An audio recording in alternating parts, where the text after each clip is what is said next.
So I was gonna go through and do this kind of professional, but I'm just gonna use the GoPro. I got so many other things and projects that I'm working on and trying to cut together and whatnot. Here's another project, the video that I'm working on of splicing together for the drone that I took out and got some video footage of the Google plant, aka off at Air Force Base.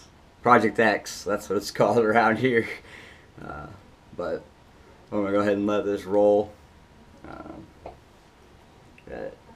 Basically gonna show you a little mind control that they're gonna pull. A little MK Ultra type tactic.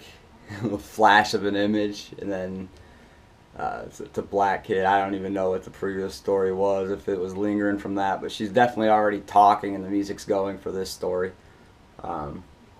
Then you're going to see them take bits and pieces of another YouTube video of mine. You just scroll down and check it out. Subscribe and check it out. The full footage. I'll leave a link to part 1, and then you can look at part 2 of it. It's funny, this stuff happens. You want to talk about targeted individuals or whatever. Yeah, I'd say I have a bullseye on my back. You be the judge.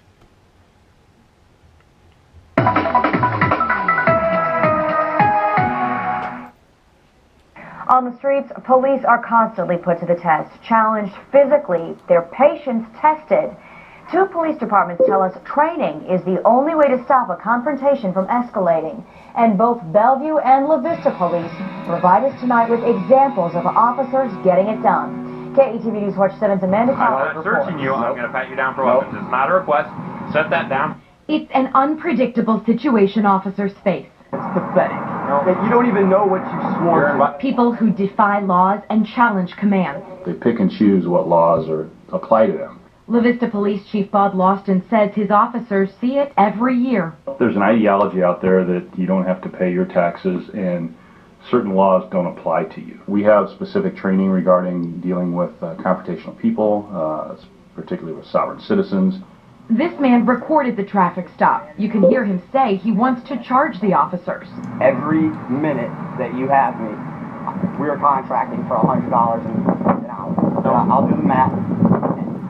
Okay, well, you can sue us. That's fine. That's what the court's for. The defendant in this case is refusing to provide any identification. He's saying that he doesn't have to do that because he's a traveler. It's his right not to identify himself. Luckily, La Vista officers handle it with ease. Is that thing a new GoPro? Yep. That's pretty sweet. That's tiny. The officers, he's got the situation diffused. He's not overbearing. This is video from a similar situation in Bellevue. This isn't a motor vehicle. No, we are traveling. The people in the car refuse to provide ID. Look, I have a right to privacy, sir. We try to focus on staying calm. You have a job to do. Get through it the best way you can, the safest way you can. Bellevue's Police Chief Mark Elbert says in this case, like in La Vista, officers used their training to stay calm. Just one example of how local police officers are trained to peacefully get their job done. Amanda Crawford, KETV News Watch 7.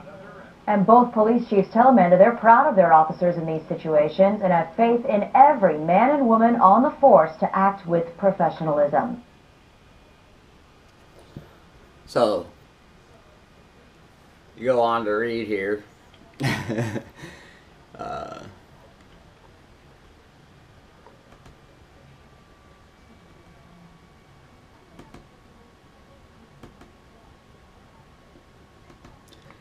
At any rate, they talk about how it was training for the officers. So, at my $100 an hour fee, I might have lowballed it. You know, if I'm training, if I'm all of a sudden a pig whisperer, and I'm training police forces on how to deal with a constitutionalist, $100 isn't going to be enough, man. I'm already bald. I'm losing hair and crap. I mean, $100 an hour might not cover my freaking weed expenses for having to numb myself of the tyranny that we live in.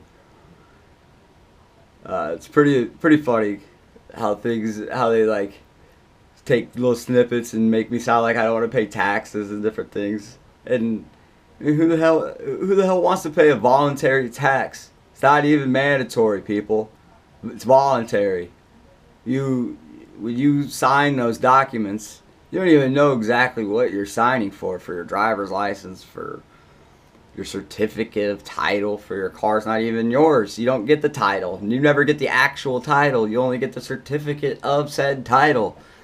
I mean, you have to be a constitutional scholar and know natural law and common law and maritime law. I mean, knowledge is power, but it's amazing how they'll flip it around and flip the script on somebody that knows exactly what they're talking about.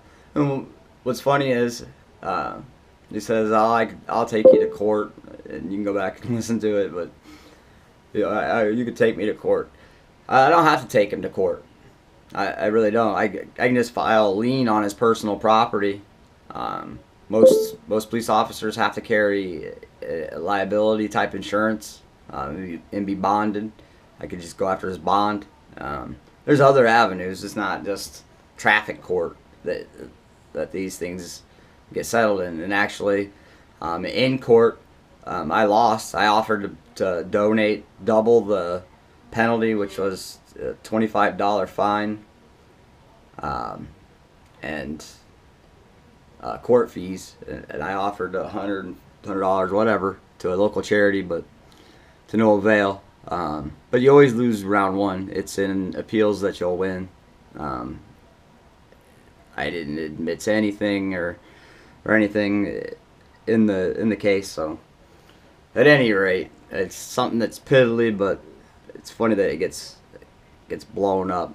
But basically, they're dragging people to my YouTube channel, which hopefully will get more views on the FBI encounter, and from there, open more people's eyes about the real threats and dangers, which is in the White House and other places. Maybe people will stumble across my video that I made of the town hall, the telephone town hall that I had with my congressman Fortenberry. Who knows? But at any rate, this news, they didn't come to me to say they were going to use any clips from or excerpts from my YouTube channel. They didn't reach out to me for my side of the events or anything. I'll put in a phone call. I understand that by me putting it on YouTube that I've lost all, that they're within their right to go ahead and take excerpts from it, but if you're a real news outlet, you'd figure you'd get both sides of a story. I live here in town. It's not like it's hard to find me. I'm in the phone book and things probably, so I mean, I'm not hiding from anybody anymore. The anonymous mask on that encounter wasn't on my face. The lady cop asked why it was hanging in my in my car window, and I told her it was a political statement. Retard. But at any rate, this is the Pig Whisperer signing out.